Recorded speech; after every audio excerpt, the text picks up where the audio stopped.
Hey friends, it's Carly. Welcome back to my kitchen. So tonight I am going to be making a vegetarian dish, which is something my family is not vegetarian, but we do like to try vegetarian dishes here and there. So tonight I am going to be making a creamy coconut chickpea curry over garlic basmati rice, which is going to be lovely. So the first thing I'm gonna do is prep my vegetables. I have 2 Roma tomatoes here. I'm just cutting the tops off. When I'm making curries and I'm slicing up my tomatoes for these types of things, I usually like to take the seeds out of my tomatoes. I don't know if I'm gonna get a bunch of flack from people for doing this, but I find that the seeds it makes it watered down and it's not that lovely. So what I do is you can kind of see that there's a membrane here right in the center, and there's a little notch here and a notch here. I put that on my cutting board and I just kind of notch it out, and then I take my thumb and slide the seeds right out into the garbage can, and it looks just like that. So I'm gonna do that, which with each of these, I just slice the membrane and I'm gonna slip my finger all the way through and just kind of take out those seeds just like that. You'll notice that tonight, so that one just jumped right out. It was ready to go. Did you see that? Tonight I'm using my forged cutlery utility knife. This is, again, one of my favorite knives to use in our forged cutlery line. It's simple to use, very, very sharp. I've talked to so many people who say that they're afraid of sharp knives, and I'm here to tell you, my friends, it's not the sharp knives you need to be afraid of. The sharp knives give you more control over the food that you're cutting.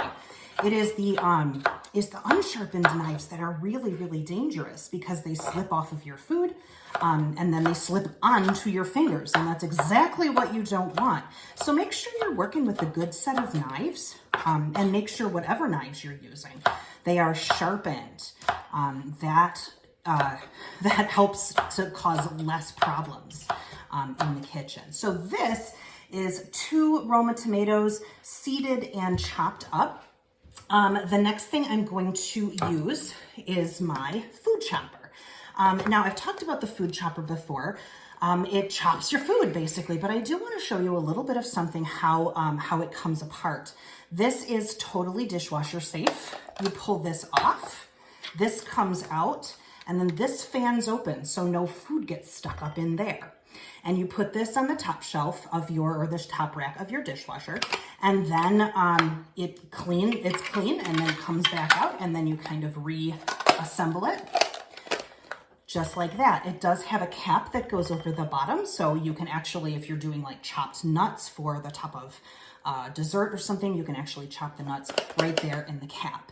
Now, I have a young man standing beside me who loves to cook and he loves to help me with things. This is my son, Aiden. Can you say hi? Hello. Hello. He is going to show you how to use the food chopper and how easy and safe it is. So go ahead, buddy. Chop up those onions. Go, go, go. So basically, you just slide them under here and then you just press down. Slap it, baby. That's the way to do it, yes. Take out your aggressions on it. Yeah. Hey, that one's looking good. How about the other one? Get that. Aggressive. Get it. Woo! I'm gonna break apart the entire Awesome. kitchen. So, obviously, that made real quick use of our onions.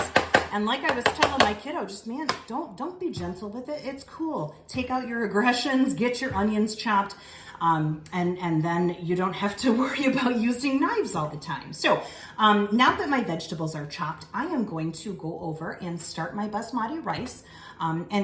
Today, I'm actually going to be doing my rice in my quick cooker, because the quick cooker is not just a pressure cooker, it's also a slow cooker, and it's a rice cooker. So I'm gonna take you over there, show you how we're gonna do the rice today. Alrighty, so we are over at the quick cooker here. I wanna show you what I have done. I have put it to sear, and you're gonna hear some cracklies. Yep, right there. So I've got a little oil in there. The basmati rice that I am going to be putting in there is also going to be flavored with garlic, just to make it delicious. So my kiddo Aiden is going to help me. He is going to use the garlic press, and he is going to press all of that garlic right into the hot oil. He puts it in, holds it over the top, squeeze, and sizzle, sizzle, sizzle, sizzle. Yes.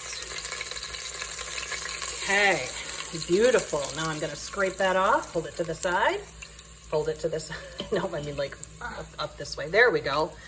All right, drop that into the trash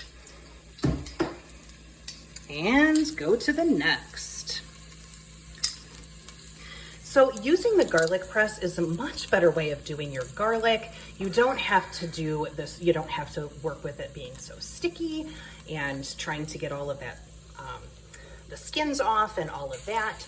So we are going to go ahead and finish putting our garlic into our hot oil, and then we will put our rice in. Our garlic is all sauteed in there, and I just added 1.5 cups of water. I'm kind of deglazing that garlic off the bottom, and that's gonna add lots of flavor. Now I'm gonna take my basmati rice. This is about a cup of basmati rice, and I'm gonna go ahead and just put it right in there. And we're gonna mix it around, make sure all of the rice is nice and covered by the water. Now, next step with our quick cooker is to put the lid on. It's gonna sing to me like that. Now, I'm gonna turn this part off because I don't need the sear anymore. Now I'm going to rice cook. So I'm gonna take the lid, and now it is locked. I'm gonna come down here and I'm gonna look at all of these little things. I am looking for white rice. Boop, boop, boop, boop, boop, boop, boop. Oh, there it is. Now I need to take my little toggle here in the middle, and I am going to turn it until it blinks at white rice. Now I am ready to go. So what I have done is I check my lid. This is popped up. If I push it down, that means the steam can get out. If I unhook it, then the steam is going to stick. My little Pampered Chef hat is facing me.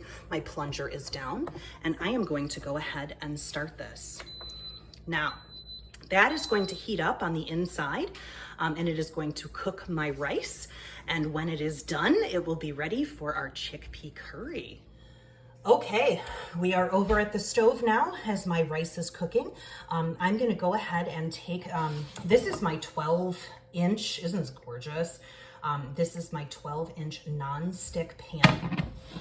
Just so that you know, the handles are removable on these. It saves so much space in your cabinets and in the dishwasher. It's really, really awesome. These go right in the dishwasher if they get yucky as well.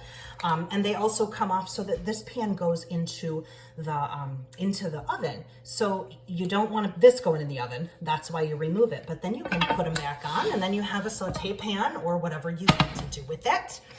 I am going to go ahead. I've got a little bit of oil in there, and here comes the sizzle. Here it is. I'm going to go ahead and just cook these onions up a little bit.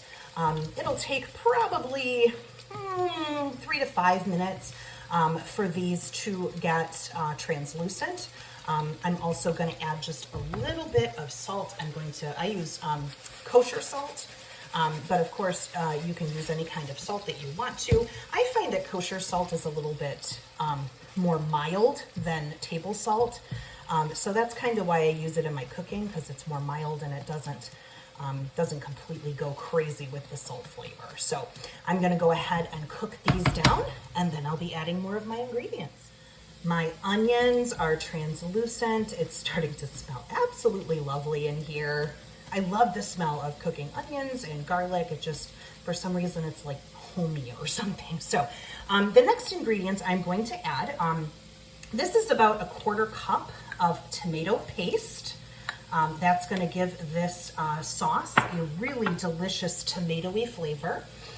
This is about 1.5 teaspoons of paprika, and I'm just gonna put that right in there. And then we have about 2 to 3 tablespoons of curry powder. Put that in there. And then the final thing, of course, because I love it so much, is garlic. we're gonna pop that in there. Now, when you put the seasonings in there, while it's kind of not, oh, listen, do you hear the song of its people? My rice is done. How exciting. I can't wait to see how that worked out.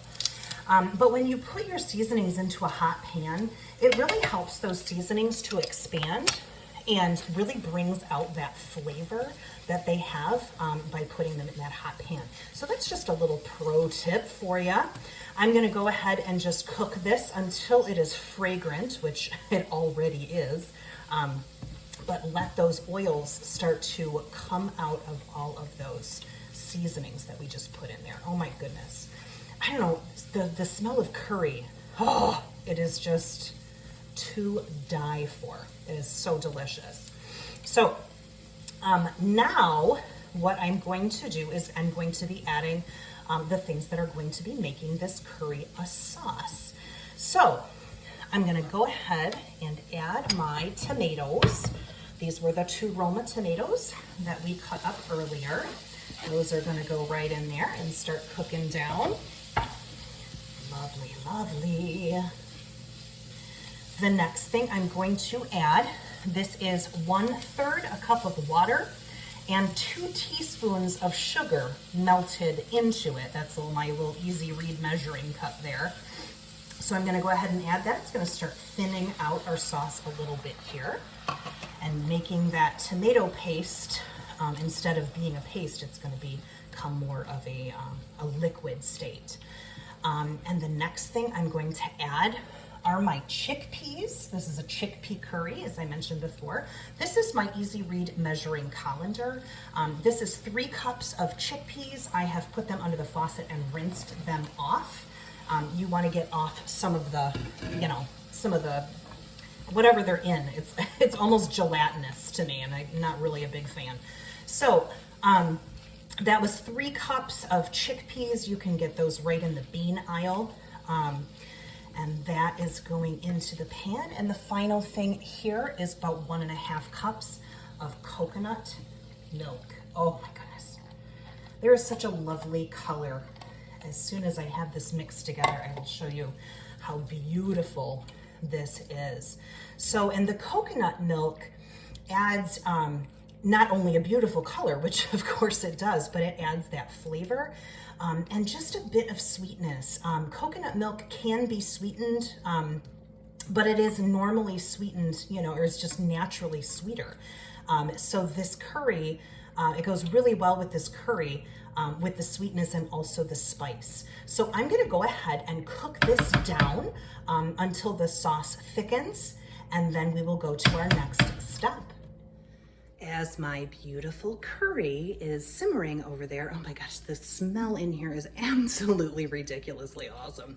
So what I am going to do is, you can see that my rice is done. It has been warming now for 6 minutes, so this really didn't take any time at all. I'm going to stop, and it's telling me that it's stopped. Now, I cannot do the lid. Do you see that little red button right there? This is pressurized. So what I'm going to need to do is release the pressure of my pressure cooker. This is my pressure release. That's where the steam comes out. You'll notice that my finger doesn't come anywhere close to that. You press it, and the steam comes out. You don't have to hold it. Once the steam has completely died down, it takes usually about a minute and a half. This actually looks like it's going a lot quicker because there's not quite as much cooking liquid in there. And rice is a little bit different than some of the other things. You'll see that red thing just go right down. That means that the top is unlocked. We can unlock it and open it. I'm gonna put my hand, you'll notice that it's warm, but not hot to the touch. So everything is warm, but not hot. It sings to me, and I open. Oh, beautiful. Look at that. There is my gorgeous rice. Oh my goodness. It's hard to fluff rice with the camera in your hand, but you can see how beautiful this rice turned out. I'm just gonna get a fork perhaps to fluff that up a little bit. And this is gorgeous. I'm so excited. I've never had a rice cooker, and this is looking lovely. So I'm gonna go back over to my curry and see what we've got. My curry on the stove is cooked down. It is nice and thick and hearty. Oh my goodness, it smells so amazing. I have just a couple things to add to it now, just at the very end to finish it off. This is 2 tablespoons of butter, just to give it that buttery flavor. And for an extra little zip of creaminess, I'm going to put in 1/4 cup of sour cream. And just stir this in, and then it will be basically ready. I'm gonna show you what we've got here. Do you see this? How amazing is this, right? Am I getting it? There we go. Yup. That is my curry. And we are going to go ahead and get this served up in just a moment. Here is the finished product. We've got the basmati rice over here, the chickpea curry over here, and I've sprinkled a little bit of cilantro over the top. If you're not a big fan of cilantro, you certainly can omit that step, but how gorgeous is that?